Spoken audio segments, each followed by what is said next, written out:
नमस्कार, प्रणाम। मैं सिंगर सोनम सिंह प्रियंका और अभी मैं आपको एक सॉन्ग सुनाऊंगी। अगर आप लोग हमारे चैनल पे नए हैं तो हमारे चैनल को सब्सक्राइब कर लीजिएगा। अगर अच्छा लगे सॉन्ग तो लाइक कमेंट शेयर ज़रूर कीजिएगा। और मैं आपको एक सॉन्ग सुनाऊंगी, दो सहेली का सॉन्ग है, तो आइए सुनाती हूँ।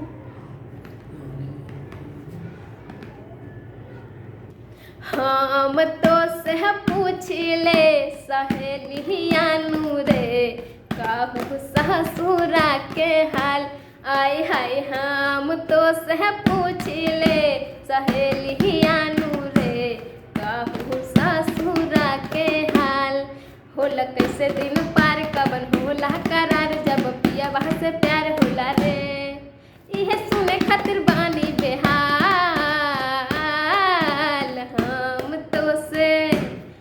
अरे हम तो सह पूछ ले सहेलियानु रे, कहू ससुरा के हाल। आय हाय हम तो सह पूछ ले सहेलियानु रे, कहू ससुरा के हाल। पहिला रतिया में कवना बतिया में, पहिला रतिया में कवना बतिया में, कि कहीं से बलमुआ के कोहरा में धइल जाला।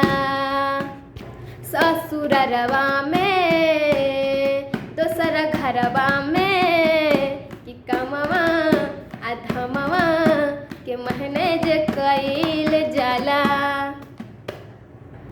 बटे मनवा हमें हमरो सवाल। अरे हम तो सह पूछ ले सहेलियानु रे, कहू ससुरा के हाल।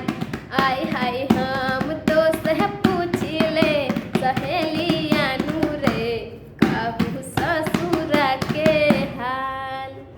सुनले बानी के ससुरवा में, सुनले बानी की बिना बतियों के ननदिया भसुरवा देवरवा तनहा मरे।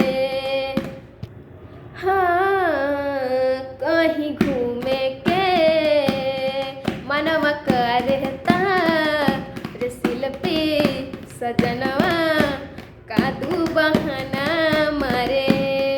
छोट बतियो पहला कबवाल।